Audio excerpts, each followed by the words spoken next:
Hello friends, welcome to प्रतियोगिता दर्पण। मैं हूं प्रशांत। आज हम बात करने जा रहे हैं लाइटनिंग यानी कि बिजली गिरना। अब बेसिकली हाल ही में ये न्यूज़ आती है कि गवर्नमेंट का ऐसा स्टैंड हो सकता है कि लाइटनिंग एक नेचुरल डिज़ास्टर नहीं है। Lightning is not a natural disaster. ये द हिंदू का आर्टिकल हम देख सकते हैं। Lightning not a natural disaster says centre.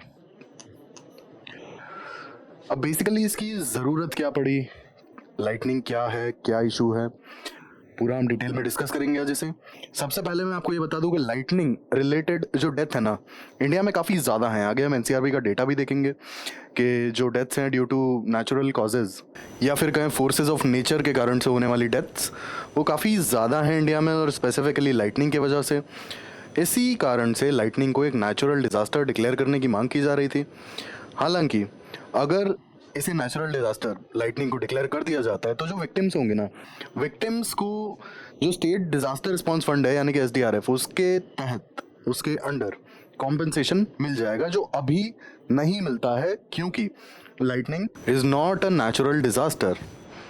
तो आइए हम डिटेल से देख लेते हैं कि गवर्नमेंट हाल फिलहाल में तो लाइटनिंग को नेचुरल डिजास्टर नहीं मानती है, बट ये होता क्या है, क्या इश्यूज हैं और क्या कंसर्न्स हैं इसके लिए। सबसे पहले लाइटनिंग क्या होता है। लाइटनिंग के जो कंसर्न्स हैं इंडिया में बढ़ते जा रहे हैं और काफ़ी ज़्यादा डेथ्स देखने को मिल रही हैं। तो अगर हम लाइटनिंग की बात करें तो लाइटनिंग बेसिकली एक इलेक्ट्रिकल फिनोमेना है। ठीक है, आपने कई बार न्यूज़ में ऐसे सुना होगा ना कि बिजली गिरने से हुई किसी की मतलब कोई झुलस गया या फिर कोई लाइक बर्निंग, या फिर होता है ना कि डेथ भी हो जाती है कई बार बिजली गिरने की वजह से। तो बेसिकली लाइटनिंग वही है। और इलेक्ट्रिकल चार्जेस जो है ना, ये क्लाउड्स में जनरेट होते हैं और फिर ग्राउंड पे आ जाते हैं। बेसिकली अगर मैं इसको आपको फंडा समझाना चाहूँ तो आप ऐसे इसे समझिए कि ये जो क्लाउड्स हैं, ठीक है, क्लाउड्स में कुछ पॉजिटिव चार्ज क्लाउड होंगे और कुछ नेगेटिवली चार्ज क्लाउड्स होंगे। ठीक है, और क्लाउड्स में एक्चुअल में फ्रिक्शन वगैरह की वजह से चार्जेस डेवलप हो जाते हैं। अब ये जो चार्जेस हैं, आप सोचिए कि एक पॉजिटिव चार्ज है और एक नेगेटिव चार्ज है, तो इससे क्या होता है। आपने देखा ही है अपने घर पर भी, जो हमारे यहाँ इलेक्ट्रिसिटी आती है तो बेसिकली एक पॉजिटिव चार्ज है एक नेगेटिव चार्ज है, अगर दोनों जुड़ते हैं तो ब्लास्ट हो जाता है। सेम केस होता है क्लाउड्स में। पॉजिटिवली चार्ज क्लाउड्स और नेगेटिवली चार्ज क्लाउड्स अगर कांटेक्ट में आते हैं तो सडनली वहां पे काफी ज्यादा इलेक्ट्रिसिटी जनरेट होती है बेसिकली। ठीक है, और जब ये इलेक्ट्रिसिटी जनरेट होती है तो ये लाइट के फॉर्म में हमें दिखाई देती है ना। ये लाइट के फॉर्म में हमें दिखाई देती है और काफी फास्ट मूवमेंट होता है क्लाउड्स के पार्टिकल का जैसे ये कांटेक्ट में आते हैं। तो वो जो हमें गड़गड़ाहट सुनाई देती है ना बादलों के गरजने की, वो इसी की वजह से होती है। अब आप ये बोलें अगर कि पहले आपको बिजली चमकती हुई दिखती है और उसके बाद आपको गड़गड़ाहट सुनाई देती है, तो उसका सिंपल सा फंडा है, स्पीड या फिर velocity of light is much much greater than velocity of sound. खत्म। जो लाइट की स्पीड है बहुत ही ज्यादा, इसलिए लाइट आपकी आंखों तक पहले पहुंच जाती है, साउंड की स्पीड कम है, इसीलिए साउंड आपको बाद में सुनाई देती है। बट ये जो फिनोमेना है ये साथ में ही होता है, सेम मोमेंट पर, साइमल्टेनियस। तो बेसिकली जो पॉजिटिवली और नेगेटिवली चार्ज क्लाउड्स हैं, जैसे ही एक दूसरे के कॉन्टैक्ट में आते हैं, लाइटनिंग यहाँ पर जो बेसिकली लाइटनिंग डेवलप हो जाती है ना, इलेक्ट्रिसिटी यहाँ पर डेवलप हो जाती है। और जब ये इतनी ज़्यादा हो जाती है ना कि क्लाउड्स में ये नहीं रह पाती, तो ये आ जाती है ग्राउंड की तरफ। आप देख सकते हैं इस फिगर में कुछ इसी तरीके का फिनोमेना। ठीक है, कि यहाँ कहीं पॉजिटिवली चार्ज क्लाउड्स हैं, यहाँ कहीं नेगेटिवली चार्ज क्लाउड्स हैं, कॉन्टैक्ट में आए बिजली सीधा ग्राउंड की तरफ जब बहुत ज़्यादा जनरेशन हो जाती है। तो अभी ग्राउंड की तरफ आती क्यों है, सीधी सी बात है, क्योंकि हमारी जो अर्थ है ना, तो ये पॉजिटिवली चार्ज है ना ये नेगेटिवली चार्ज है, ये न्यूट्रल है, इसीलिए इलेक्ट्रिसिटी को एब्जॉर्ब कर जाती है। घरों में भी आपने देखा होगा ना, अर्थिंग लगाते हैं। अर्थिंग लगाने का रीजन क्या है, एक्सेस इलेक्ट्रिसिटी अगर आ जाए तो हमारे अप्लायंसेस खराब ना हो, एक्सेस जो भी है वो डायरेक्टली अर्थ में चली जाए, अर्थिंग में। क्योंकि हमारा अर्थ न्यूट्रल है। तो बेसिकली हमने ये देखा कि लाइटनिंग क्या होता है, पॉजिटिवली चार्ज और नेगेटिवली चार्ज्ड क्लाउड जो हैं, जैसे ही आपस में कांटेक्ट में आते हैं, लाइटनिंग का फिनोमेना हम ऑब्जर्व कर पाते हैं, इलेक्ट्रिसिटी वहां पे जनरेट होती है। और अगर ये बहुत ज्यादा होती है तो बेसिकली ये अर्थ पे आ जाती है। अब एक्चुअल में होता क्या है ना, कि जब ये अर्थ पे आती है इलेक्ट्रिसिटी जो क्लाउड्स में जनरेट होती है, तो बीच में जो भी चीज आएगी ना, जो भी चीज जो इसका रास्ता कम कर सके, ये वहां से पास करती है। ठीक है, ये वहां से पास करती है। और जैसे कि हम सब लोग जानते हैं कि टॉल बिल्डिंग्स पे लाइटनिंग कंडक्टर या फिर लाइटनिंग रॉड लगाया जाता है। वो इसीलिए लगाया जाता है कि टॉल बिल्डिंग्स पर अगर बिजली गिरे तो वो डायरेक्टली, जैसे कुछ इस तरीके का लाइटनिंग रॉड होता है टॉल बिल्डिंग्स पर। ये आपकी टॉल बिल्डिंग है तो यहाँ कहीं पर लाइटनिंग रॉड या फिर लाइटनिंग कंडक्टर होता है। अब बेसिकली इसका पर्पस क्या होता है, जैसा कि मैंने आपको बताया कि ये लाइटनिंग अगर सपोज यहाँ से ये आएगी तो इसका रास्ता काफी ज्यादा लंबा होगा, है ना। और एयर क्योंकि बहुत ज्यादा अच्छी कंडक्टर नहीं है इलेक्ट्रिसिटी की, इसलिए भी दिक्कत होती है। तो लाइटनिंग रॉड क्योंकि ये गुड कंडक्टर ऑफ इलेक्ट्रिसिटी होगा, मेटल का बना हुआ होगा, तो डायरेक्टली ये इलेक्ट्रिसिटी को सीधे सीधे अर्थ में ले आएगा। ठीक है, सीधे सीधे इसको अर्थ में ले आएगा। और क्योंकि जैसा हमने देखा था कि अर्थ जो है न्यूट्रल होती है, तो यहाँ पे इसके थ्रू ये सीधे अर्थ में ऐसे उतर आएगा। ठीक है, और सारी इलेक्ट्रिसिटी जो है अर्थ में ट्रांसफर कर दी जाएगी। तो जब बिजली गिरेगी तो लाइटनिंग रॉड के थ्रू ये डायरेक्टली अर्थ में चली जाएगी। रीजन बता दूं, ये गुड कंडक्टर ऑफ इलेक्ट्रिसिटी है और इसका एयर जो है बीच में, air is bad conductor of electricity as compared, इसीलिए ये डायरेक्टली उस चीज पर चली जाती है इलेक्ट्रिसिटी जो गुड कंडक्टर ऑफ इलेक्ट्रिसिटी होता है। Same goes with humans, humans are also good conductor of electricity, इसीलिए काफी लोगों को करंट भी लगता है अगर बिजली गिरती है तो। ठीक है, अब जो इशू है, इशू यहाँ पर यही है कि इंडिया में जो इंसिडेंट्स है ना बिजली गिरने से जो लोगों की मौतें हो रही हैं, ये इंसिडेंट बढ़ते चले जा रहे हैं और बढ़ते चले जा रहे हैं। और जो विक्टिम्स हैं उन्हें कोई कॉम्पनसेशन भी नहीं मिलता है। क्यों? क्योंकि फोर्सेस ऑफ नेचर है ना ये तो कायदे से तो डिजास्टर रिलीफ या फिर होता है ना कि स्टेट डिजास्टर रिलीफ फंड जो है वहां से कॉम्पनसेशन मिलना चाहिए विक्टिम्स को, लेकिन नहीं मिल पाता है। तो उसी चीज की डिमांड हो रही थी। अब इंडिया के केस में अगर हम देखें तो इंडिया में, हालांकि इंडिया उन 5 कंट्रीज में से एक है जहां पे लाइटनिंग के लिए early warning system already available है। ठीक है, और ये अर्ली वार्निंग सिस्टम कितना फास्ट है इसका अंदाजा आप इस बात से लगा सकते हैं कि ये अर्ली वार्निंग सिस्टम ऑलमोस्ट 5 दिन पहले भी वार्निंग प्रोवाइड कर सकता है और लाइटनिंग होने से 3 घंटे 3 आवर्स पहले तक ये क्लियर वार्निंग प्रोवाइड कर सकता है। इतना एफिशिएंट अर्ली वार्निंग सिस्टम है और वर्ल्ड में बहुत कम कंट्रीज हैं जहां लाइटनिंग का अर्ली वार्निंग सिस्टम ऑलरेडी है। इंडिया उनमें से एक है। अब क्या इशू है, बेसिकली क्यों ये डिमांड की जा रही थी कि लाइटनिंग को एक नेचुरल डिजास्टर डिक्लेयर कर दिया जाए, तो यहाँ पे एनसीआरबी का डेटा अगर हम नज़र डालें तो सिर्फ 2021 में लगभग 2880 यानी कि 2880 डेथ ये सिर्फ और सिर्फ लाइटनिंग की वजह से हुई हैं। और ये तो सिर्फ डेथ है, लाइटनिंग के एक्सीडेंट्स कितने हुए हैं आप वो देखिए। जो विक्टिम्स हैं कई बार बहुत बुरे तरीके से जल जाते हैं, बॉडी डैमेज हो जाती है। ठीक है, बहुत बुरे बर्न्स हो जाते हैं, काफ़ी बुरे मतलब होता है ना वुंड्स हो जाते हैं। तो ये तो सिर्फ डेथ है, अगर आप एक्सीडेंट्स देखेंगे तो वो और भी ज़्यादा है। और आपको ये 2021 का डेटा है, मैं 2023 के मानसून का अगर आपको डेटा बताऊं तो 2000 से भी ज़्यादा डेथ्स हो चुकी हैं बाय 28 अगस्त। 2023 का अगर आप मानसून का डेटा देखेंगे तो 2023 के डेटा में 2000 से भी ज़्यादा डेथ ऑलरेडी हो रखी हैं लाइटनिंग की वजह से बाय 20 अगस्त। ये रीसेंट डेटा है 2023 का। तो आप देखिए कि जो डेथ है ना, बेसिकली जो फोर्सेस ऑफ नेचर है उनके वजह से, जो लाइटनिंग की वजह से, मतलब बेसिकली जो फोर्सेस ऑफ नेचर के वजह से डेथ होती हैं, टोटल जो डेथ है उसकी 40% अगर देखा जाए तो वो सिर्फ और सिर्फ लाइटनिंग की वजह से होती हैं। लगभग 40%। आप सोचिए कि लैंडस्लाइड है, फ्लड्स हैं, बहुत सारे मतलब ऐसे हैं फोर्सेस ऑफ नेचर जिनकी वजह से एक्सीडेंट्स होते हैं, डेथ्स होती हैं, बट 40% सिर्फ लाइटनिंग की वजह से होती हैं। And still lightning is not a natural disaster. तो इसीलिए डिमांड हो रही थी कि लाइटनिंग को नेचुरल डिजास्टर डिक्लेयर कर दिया जाए, जिससे कि जो विक्टिम्स हैं एटलीस्ट उन्हें टाइमली कॉम्पनसेशन मिल पाएगा। रीजन बीइंग, एक तो डेथ हो तो जाती हैं और जो लोग बच जाते हैं ना उनका भी बॉडी बहुत, कई बार बहुत बुरे तरीके से डैमेज होता है, बहुत बुरे वुंड्स हो जाते हैं। ठीक है, कई हफ्ते, कई महीने, इनफैक्ट साल भी लग जाते हैं रिकवर करने में, हो भी नहीं पाते हैं क्योंकि इतनी ज्यादा इलेक्ट्रिसिटी होती है, ये इतनी ज्यादा, बहुत भयानक शॉक लगता है, सेकंड्स में लोग जल जाते हैं। अब अगर हम डिस्ट्रीब्यूशन की बात करें तो फ्रीक्वेंसी जो है ना, फ्रीक्वेंसी हाईएस्ट है नॉर्थ ईस्टर्न स्टेट्स में, वेस्ट बंगाल में, सिक्किम, झारखंड, ओडिशा, बिहार।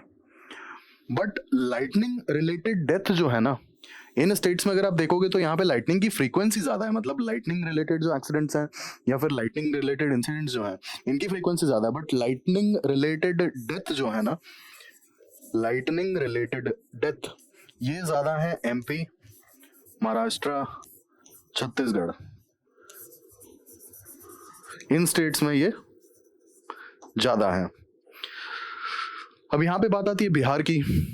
बिहार की अगर हम बात करें तो बिहार सबसे ज़्यादा वल्नरेबल स्टेट है लाइटनिंग के केस में। कैसे? बेसिकली अगर हम यहाँ पर डेथ का नंबर देखेंगे तो लाइटनिंग की वजह से जो डेथ्स होती हैं बिहार में काफ़ी ज़्यादा है ना। और 2023 के डेटा की अगर हम बात करें तो जुलाई मंथ तक बिहार में 100 से भी ज़्यादा डेथ्स ऑलरेडी हो चुकी थी लाइटनिंग की वजह से 2023 के जुलाई मंथ तक। तो आप समझ सकते हैं कितना ज़्यादा वल्नरेबिलिटी है लाइटनिंग इंसिडेंट्स को लेकर के बिहार में। अब यूनियन गवर्नमेंट ने हाल फिलहाल में ये कहा है कि लाइटनिंग नेचुरल डिज़ास्टर नहीं है। इसका मतलब है कि जो विक्टिम्स हैं उन्हें किसी भी तरह का जो स्टेट डिज़ास्टर रिलीफ फंड है यानी कि एसडीआरएफ से किसी भी तरह का कॉम्पेंसेशन नहीं मिलेगा उन विक्टिम्स को जो लाइटनिंग की वजह से अफेक्ट हुए हैं। And lightning basically is a force of nature. इसके बावजूद भी लाइटनिंग अफेक्टेड विक्टिम्स को किसी भी तरह का एसडीआरएफ से कॉम्पेंसेशन नहीं मिल पाएगा। रीजन, यूनियन गवर्नमेंट ने यह कहा है कि लाइटनिंग एक नेचुरल डिजास्टर नहीं है। अब बेसिकली हम इंक्रीजिंग ट्रेंड की अगर बात करें तो क्यों सबसे ज्यादा लाइटनिंग के जो इंसिडेंट हैं ये होते चले आ रहे हैं, और स्पेसिफिकली हम देखेंगे तो सेंट्रल और नॉर्दर्न इंडिया में कुछ ज्यादा ही होते हैं, है ना। अब बेसिकली सबसे पहला रीजन आता है यहाँ पर क्लाइमेट चेंज का। ठीक है, क्लाइमेट चेंज अपने आप में बहुत सारी चीज़ों के लिए रिस्पॉन्सिबल है। जो एक्सट्रीम वेदर इवेंट्स हम देखते हैं, इसके बाद जो क्लाइमेट चेंज हो रहा है या फिर जो वेदर के पैटर्न्स हम देख रहे हैं चेंज हो रहे हैं।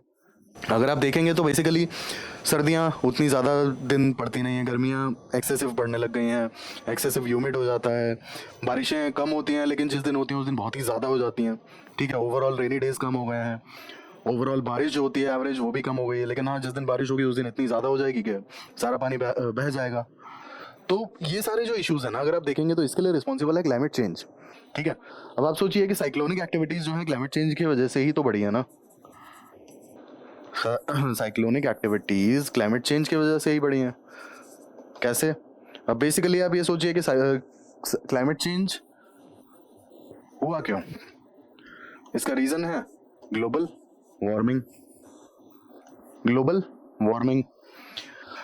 वार्मिंग अगर हम आईपीसीसी यानी कि जो हमारा इंटर गवर्नमेंटल पैनल है ऑन क्लाइमेट चेंज, अगर आईपीसीसी की डेफिनेशन के अकॉर्डिंग हम ग्लोबल वार्मिंग की डेफिनेशन को देखें और उसको समझने की कोशिश करें तो इसका मतलब ये हो जाता है कि ग्लोबल वार्मिंग का सीधा सीधा मतलब है अकॉर्डिंग टू आईपीसीसी की डेफिनेशन के अर्थ ओवरऑल टेम्परेचर आपका बढ़ेगा including earth surface of ocean as well as atmosphere.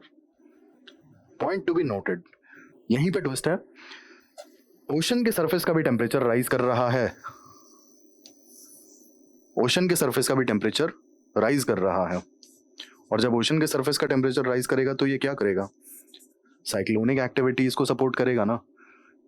क्यों करेगा? क्योंकि ट्रॉपिकल साइक्लोन्स की कंडीशन है सी सरफेस का टेम्परेचर 27 डिग्री से ऊपर होना चाहिए। तो ऑब्वियस सी बात है कि जब ओशन का सरफेस का टेम्परेचर राइज करेगा तो साइक्लोनिक एक्टिविटीज को भी तो सपोर्ट करेगा ना, वो साइक्लोनिक फॉर्मेशन को सपोर्ट करेगा राइजिंग टेम्परेचर जो है ओशन सरफेस का। तो इसीलिए आपका क्लाइमेट चेंज की वजह से यानी कि ग्लोबल वार्मिंग की वजह से क्लाइमेट चेंज हुआ, और क्लाइमेट चेंज की वजह से आप देखेंगे और ग्लोबल वार्मिंग की वजह से कि साइक्लोनिक एक्टिविटीज़ में बढ़ावा देखने को मिला है। पहले से ज़्यादा इंटेंस साइक्लोनिक एक्टिविटीज़ हम देख पा रहे हैं, और उसका रीज़न है सी सरफेस टेम्परेचर बढ़ा है, और जितना ज़्यादा सी सरफेस टेम्परेचर होगा उतनी ज़्यादा साइक्लोनिक एक्टिविटीज़ देखने को मिलेंगी। हालांकि और भी साथ में कुछ फेवरेबल कंडीशंस हैं साइक्लोन फॉर्मेशन के लिए, बट फिलहाल हम इसी पर बात करते हैं। इसके बाद आपका जो थंडरस्टॉर्म्स हैं, थंडरस्टॉर्म्स की फ्रीक्वेंसी बढ़ी है। ठीक है,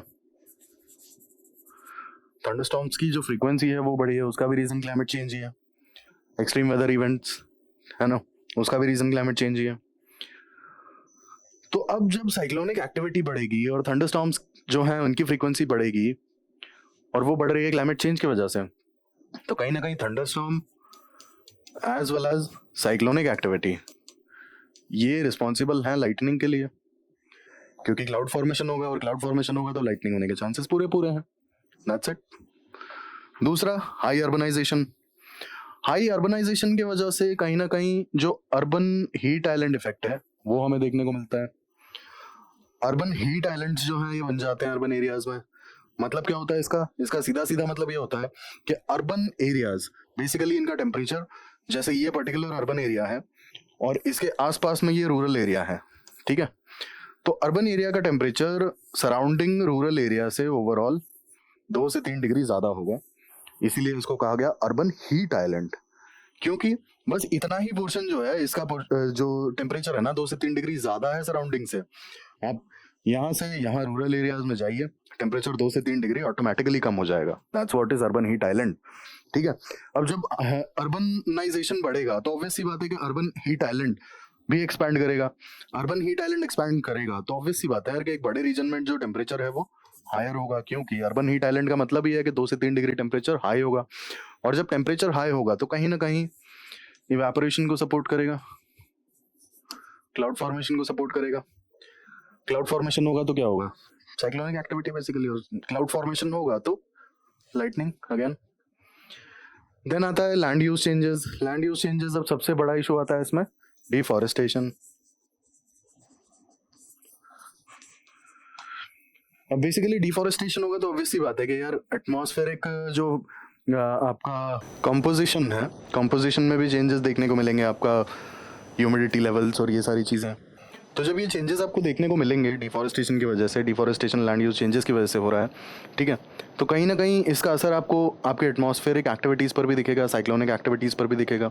at the end cyclonic activities अगर वहाँ पे मतलब कहीं ना कहीं बढ़ेंगी तो lightning will be the end result. इसके बाद आता है आपका एयर पोल्यूशन।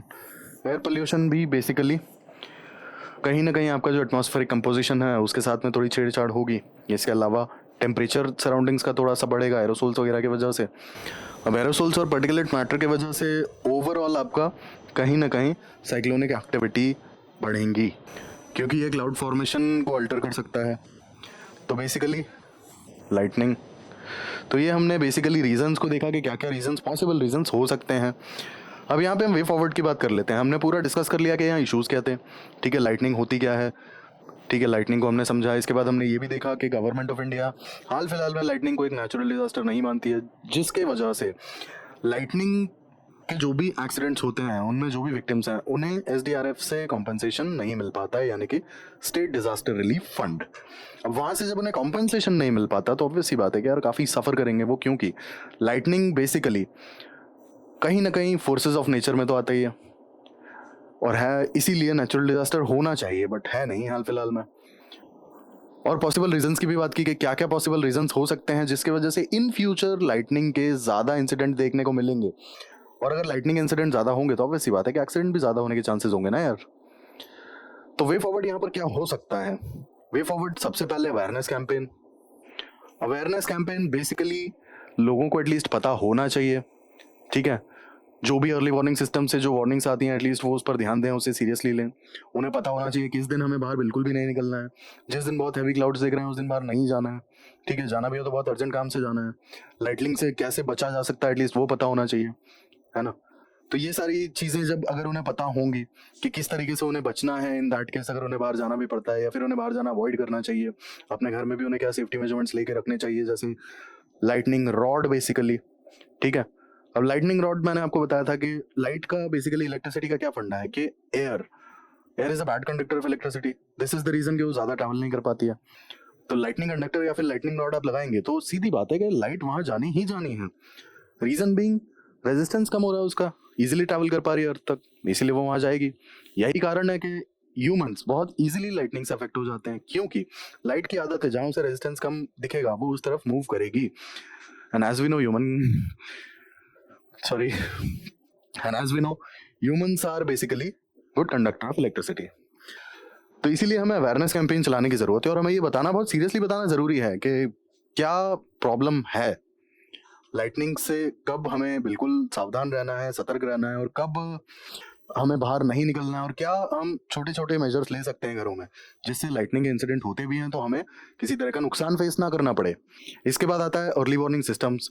अब एडवांस्ड अर्ली वार्निंग सिस्टम्स लगाने की ज़रूरत है, ऑलरेडी इंडिया में है बट उन्हें थोड़ा और एडवांस बनाया जा सकता है। इसके अलावा जैसे हम जो डेथ्स देख रहे हैं तो उसके अकॉर्डिंग जिन स्टेट्स में ये इंसिडेंट या फिर ये जो कैजुअलिटीज़ हैं ये ज़्यादा है, पॉसिबली हमें वहाँ पर ये सारे अरेंजमेंट ज़्यादा करने चाहिए, और जो वार्निंग इशू की जाती है बेसिकली पब्लिक के फेवर में, वो वार्निंग्स बहुत जल्दी इशू की जाए, ठीक है। और जो भी रिस्पॉन्सिबल लोग हों उनके बीच में ये बात जल्द से जल्द पहुंचे, अगर किसी पर्टिकुलर रीजन में लाइटनिंग के इंसिडेंट होने वाले हों तो, ठीक है। पब्लिकली इसे अनाउंस किया जाए जैसे भी, क्योंकि लोगों को पता भी होना चाहिए। पहली बात तो ये पता होना चाहिए कि इट्स अ सीरियस कंसर्न, और दूसरी बात उन्हें ये पता होना चाहिए कि आज ऐसा कुछ होने वाला है। तीसरी बात आती है लाइटनिंग रेजिस्टेंट इंफ्रास्ट्रक्चर। तो बेसिकली जैसे मैंने आपको बताया था, लाइटनिंग रॉड या फिर लाइटनिंग कंडक्टर, तो इस तरीके के जो भी इंफ्रास्ट्रक्चर में हम चेंजेस कर सकते हैं छोटे मोटे, और कुछ मेजर्स ले सकते हैं, वो हमें बिल्कुल लेने चाहिए, है ना। इसके अलावा जो पब्लिक इंफ्रास्ट्रक्चर है वहाँ भी हमें लाइटनिंग का बिल्कुल खासा ध्यान रखना चाहिए, क्योंकि मैंने आपको बताया था लाइटनिंग भी बहुत ज़्यादा इलेक्ट्रिसिटी होती है यार, बहुत ही ज़्यादा। सेकंड नहीं लगता उससे पहले तो इंसान झुलस जाता है, जल जाता है पूरे तरीके से, बहुत बुरी हालत हो जाती है। तो इसीलिए इंफ्रास्ट्रक्चर पर भी हमें स्पेशली मेजर्स लेने पड़ेंगे। लास्टली आता है कैपेसिटी बिल्डिंग एंड ट्रेनिंग। ये बहुत ज़्यादा इंपॉर्टेंट स्टेप हो जाता है। अब बेसिकली होता क्या है ना, कि लाइटनिंग के इंसिडेंट में, चलो एक्सीडेंट तो किसी के हाथ में नहीं है, वो हो गया और जो विक्टिम था उसका नुकसान हो गया, बट आगे क्या करना है ये पता होना बहुत जरूरी है। अगर कोई विक्टिम है लाइटनिंग का जो कि सामने है, तो आसपास ऐसा रिस्पॉन्सिबल बंदा जरूर होना चाहिए जिसे पता हो कि आगे हमें क्या करना है, क्या क्या स्टेप्स लेने हैं बेसिकली, जो बंदे को, जो भी विक्टिम है उसे बचाया जा सके। जल्द से जल्द हमें जो वो एक्शंस लेने पड़ेंगे, और उसके लिए सबसे पहला काम होगा कैपेसिटी बिल्डिंग, और दूसरा काम होगा ट्रेनिंग। ट्रेन्ड लोग होने जरूरी हैं, और ये बात स्पेसिफिकली उन स्टेट्स में तो बहुत अच्छे से और बहुत सीरियसली लेनी चाहिए जहां पर लाइटनिंग की फ्रीक्वेंसी भी ज्यादा और कैजुअलिटीज भी। कैपेसिटी बिल्डिंग और ट्रेनिंग बहुत ज्यादा जरूरी हो जाता है, क्योंकि कई बार क्या होता है ना कि टाइमली एक्शंस नहीं लिए जा सके, टाइमली शायद जो नीडेड मेडिकल हेल्प थी वो नहीं पहुंची, और इसीलिए बंदों की डेथ हो जाती है। तो ये बहुत सीरियस कंसर्न हो जाता है, इसीलिए कि capacity building as well as training बहुत सीरियसली इसको लिया जाए और बहुत ऑनेस्टली इसे डिलीवर किया जाए। तो ये हमने वे फॉरवर्ड पे बात की, और देखा कि लाइटनिंग कैसे गवर्नमेंट ने, यानी कि यूनियन गवर्नमेंट ने लाइटनिंग को अभी तक एक नेचुरल डिजास्टर डिक्लेयर नहीं किया, और लाइटनिंग के बारे में जाना, एज वेल एज हमने ये देखा कि इंडिया में ग्राउंड लेवल पे लाइटनिंग की क्या कंडीशन है, कितने ज्यादा इंसिडेंट्स हैं, कौन कौन से स्टेट्स अफेक्टेड हैं, किन पर्टिकुलर स्टेट्स में बहुत ज्यादा कैजुअलिटीज हैं, और वे फॉरवर्ड हमारा क्या होना चाहिए।